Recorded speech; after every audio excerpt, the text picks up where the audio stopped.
Hello student, welcome back on my YouTube channel guide master. Students, आज ये हमारा first demo class होगा science का।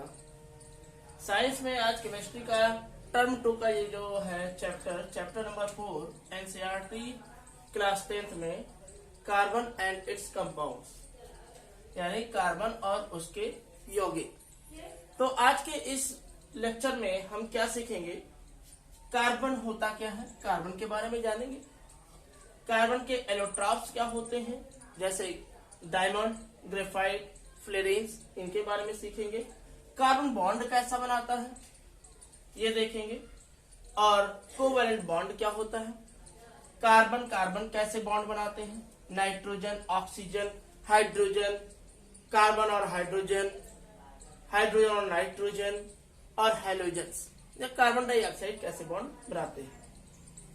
आगे का जो हमारा टॉपिक होगा वो होगा वर्सेटाइल नेचर ऑफ कार्बन, यानी कि कार्बन चैन किस प्रकार से बनाता है, रिंग कैसे बनाता है और ब्रांचेस कैसे बनाते हैं।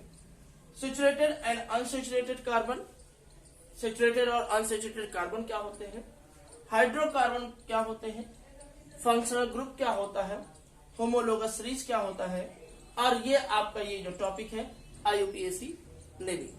तो स्टूडेंट्स, ये जो हमारा लेक्चर होगा ये CBSE बोर्ड के लिए भी इम्पोर्टेंट है और यूपी बोर्ड वाले बच्चों के लिए भी इम्पोर्टेंट है। दोनों ही भाषा में चलेगा। आप इंग्लिश में भी इसको देख सकते हैं, आप हिंदी में भी इसको देख सकते हैं, यानी कि जो भी मीडियम वाले आप लोग हैं सभी लोग आप इसको देख सकते हैं। तो स्टार्ट करते हैं। जो हमारा फर्स्ट है वह है कार्बन। तो जैसा कि आप लोग जानते हैं, जो एलिमेंट होते हैं वो अब तक जो ज्ञात एलिमेंट है यानी कि नोन एलिमेंट है वो है, उनकी जो संख्या है वो है 118। तो 118 तो यहाँ पर हम लोग नहीं सीखेंगे, लेकिन कम से कम आपको 1 से 20 तक के जो एलिमेंट नेम है उनको आपको मालूम होना चाहिए। तो उनको मालूम कैसे होना चाहिए? तो यहाँ पर आप देखते हैं, अगर आप हमारे स्टूडेंट्स हैं तो आप लोग पहले से जानते हैं, जैसे hydrogen, helium, lithium, beryllium, boron, carbon, nitrogen, oxygen, fluorine, neon. अब अगर इसको हम शॉर्ट ट्रिक में बात करें तो हेली, BBC, नो, फनी। अगर हम बात करते हैं, ये तो हो गया 1 से 10 तक। आगे चलते हैं, sodium, magnesium, aluminium, silicon, phosphorus, sulphur, chlorine, argon, potassium और कैल्शियम। तो ये रहे जो सामने लिखा हुआ है, ये आपका लिखा हुआ है 1 to 10 एलिमेंट ने, और ये 11 to 20 एलिमेंट ने। इनके आपको एटॉमिक नंबर भी जानने हैं, किस पोजीशन पर ये आता है। तो hydrogen 1, helium 2, lithium 3, beryllium 4, boron 5, carbon 6, nitrogen 7, oxygen 8, fluorine 9, neon 10, sodium 11, magnesium 12, aluminium 13, silicon 14, phosphorus 15, sulphur 16, chlorine 17, argon 18, potassium 19, calcium 20। जो यहाँ पर नीचे लिखा हुआ है ये आपका है एटॉमिक नंबर। क्या है? Atomic number.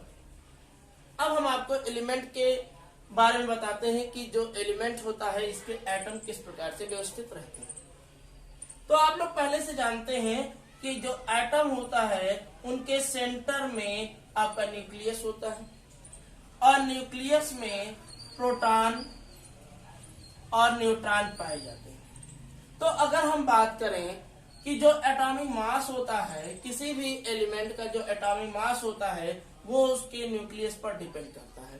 तो एटॉमिक मास की अगर हम बात करते हैं, तो अगर एटॉमिक मास की बात करते हैं तो जो एटॉमिक मास होगा वो आपका number of proton plus number of neutrons होगा। और आप जानते हैं कि प्रोटॉन पर जो चार्ज होता है वो पॉजिटिव चार्ज होता है, और जो न्यूट्रॉन पर चार्ज होता है वो उस पर कोई चार्ज नहीं होता, यानी कि न्यूट्रॉन जो होता है वो न्यूट्रल होता है। तो जो एटॉमिक मास हो गया वो आपका क्या हो गया, number of proton plus number of neutron. आगे बात करते हैं, इस न्यूक्लियस के चारों तरफ इलेक्ट्रॉन जो है वो रिवोल्यूशन किया करते हैं। तो न्यूक्लियस के चारों तरफ सेल बना होता है, क्या बना होता है, सेल बना होता है। ये सेल जो फर्स्ट सेल होता है उसको हम कहते हैं के सेल। दूसरी बात, जो सेकेंड सेल बना होता है उसको कहते हैं एल सेल, और आगे ऐसे ही के, एल, एम, एन सेल, और उसमें सब सेल भी एसपीडीएफ के रूप में होते हैं। अब यहाँ पर हम ये सीखने जा रहे हैं कि एटम का जो ये लिखा हुआ है इसका इलेक्ट्रॉनिक कॉन्फ़िगरेशन कैसे होता है। तो बात करते हैं, जैसे ये के हो गया, ये एल हो गया, एक सेल और बना लेते हैं। ये आपका हमने सपोज कर लिया, ये क्या है, एम सेल है। अब ये जो है नंबर ऑफ इलेक्ट्रॉन बोरबरी के रूल्स को फॉलो करते हैं। बोरबरी का रूल्स क्या कहता है, जो नंबर ऑफ इलेक्ट्रॉन होते हैं वो आपके 2n² होते हैं। कितने होते हैं, 2n² होते हैं। के यानी कि फर्स्ट सेल, यहां पर अगर हम बात करें तो n के वैल्यू कितनी हो जाएगी, 1 हो जाएगी। तो के सेल में कितने इलेक्ट्रॉन होंगे, 2 इलेक्ट्रॉन होंगे। कितने इलेक्ट्रॉन होंगे, 2 इलेक्ट्रॉन होंगे। ऐसे ही अगर एल सेल की बात की जाए तो 2 2 जा 4, 4 2 जा 8 इलेक्ट्रॉन हो जाएंगे। एम सेल की अगर हम बात करें तो कितना हो जाएगा, 3² 9 2 जा 18 इलेक्ट्रॉन हो जाएंगे। एन सेल की बात करें तो कितना हो जाएगा, यानी कि फोर्थ नंबर पे 4 4 जा 16, 16 2 जा 32 इलेक्ट्रॉन हो गए। और यही इलेक्ट्रॉन जो होते हैं सेल में मूवमेंट किया करते हैं, न्यूक्लियस के चारों तरफ रन किया करते हैं। अब बात करते हैं कि जो इलेक्ट्रॉन होते हैं वह क्या होते हैं। इलेक्ट्रॉन की अगर हम बात करें तो जो इलेक्ट्रॉन होता है वो एटॉमिक नंबर के इक्वल होता है। किसके होता है, यानी कि अगर हम कहें, अगर इससे हम एक फार्मूला याद करें तो जो एटॉमिक नंबर होगा वो इक्वल होगा, किसके इक्वल होगा, नंबर ऑफ इलेक्ट्रॉन के इक्वल होगा। देखिएगा किसके इक्वल, नंबर ऑफ इलेक्ट्रॉन के इक्वल होगा। साथ ही साथ ये जितने इलेक्ट्रॉन यानी कि जितना नेगेटिव चार्ज उतना ही पॉजिटिव चार्ज होगा।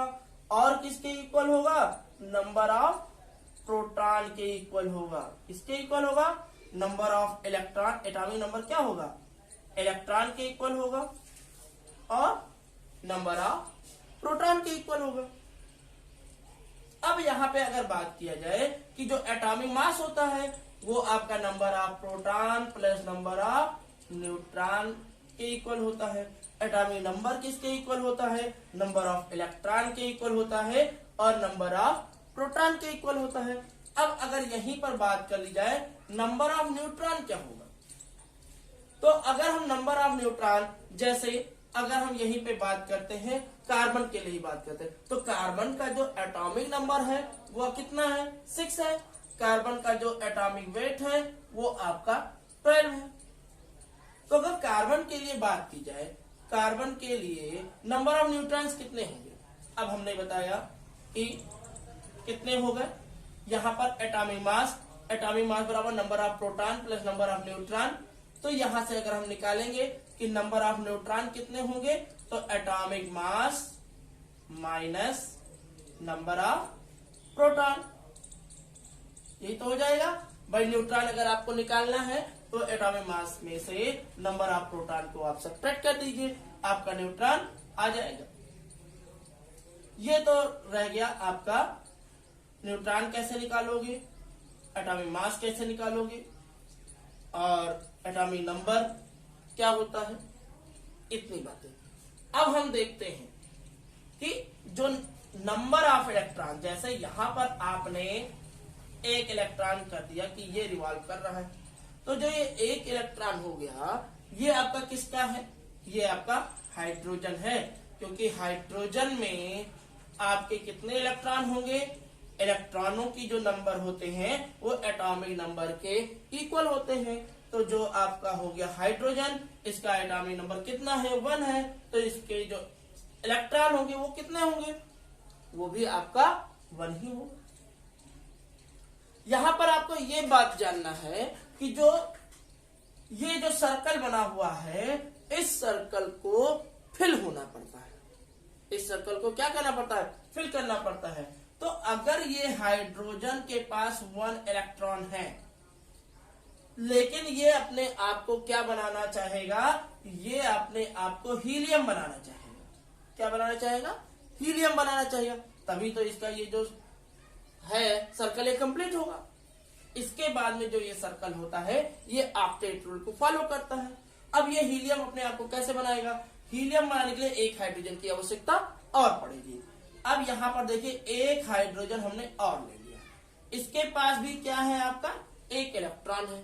अब दोनों इलेक्ट्रॉनों की क्या हो जाएगी, साझेदारी हो जाएगी। अगर हम बात करें तो ये इसको ऐसे और ये वाला इसको ऐसे। अब दोनों इलेक्ट्रॉनों की जब साझेदारी हो गई तब ये क्या बना लिया, एक बॉन्ड बना लिया। कहने का मतलब ये कोवैलेंट बॉन्ड बनाया। क्या बनाया, कोवैलेंट बॉन्ड बनाया।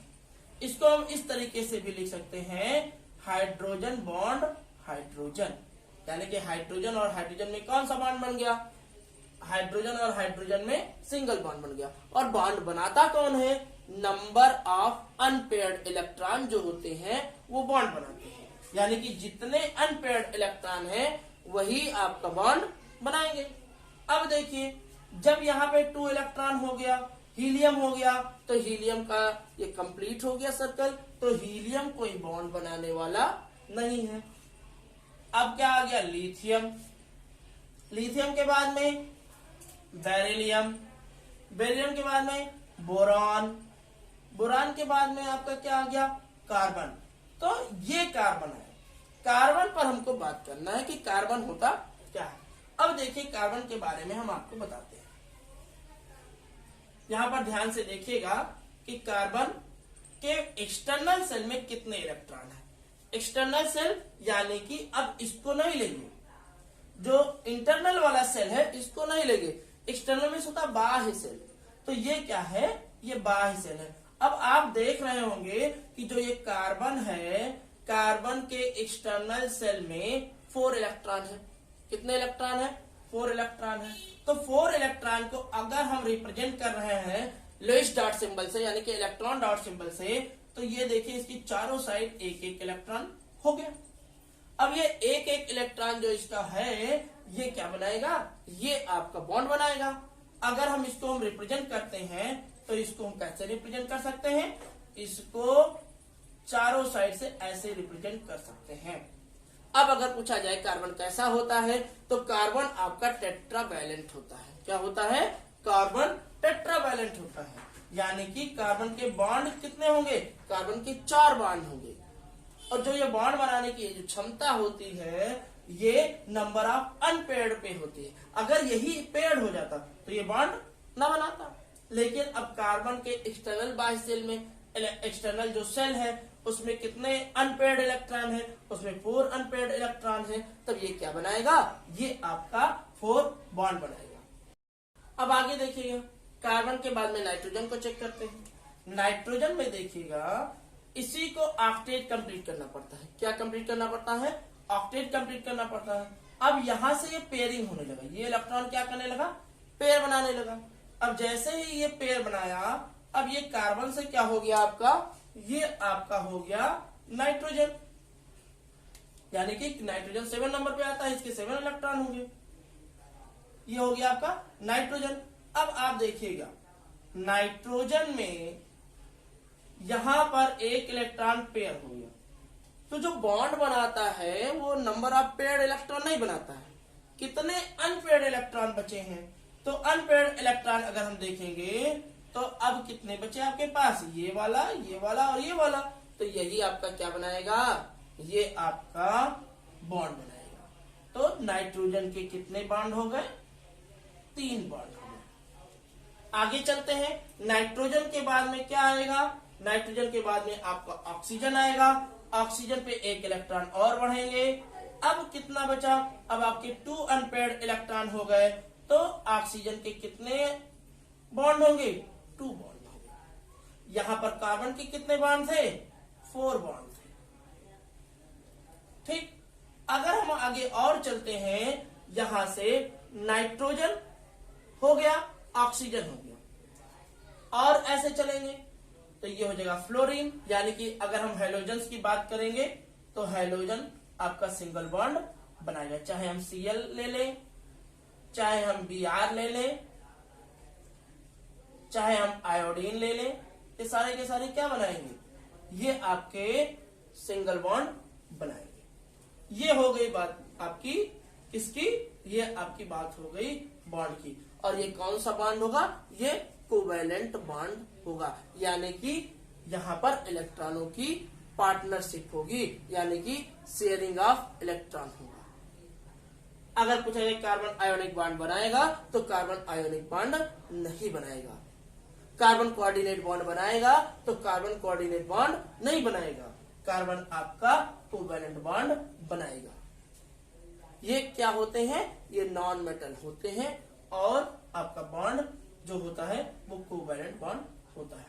तो कार्बन 4 कोवैलेंट बॉन्ड बनाएगा, नाइट्रोजन जो है 3 कोवैलेंट बॉन्ड बनाएगा, ऑक्सीजन 2 कोवैलेंट बॉन्ड बनाएगा, हेलोजन भी 1 बनाएगा। अब देखिए, ये तो अभी तक आपने सीखा कार्बन, और जैसा कि आप जानते हैं कि अगर आप कार्बन एंड इट्स कंपाउंड पढ़ रहे हैं तो आपको कम से कम कार्बन, हाइड्रोजन, ऑक्सीजन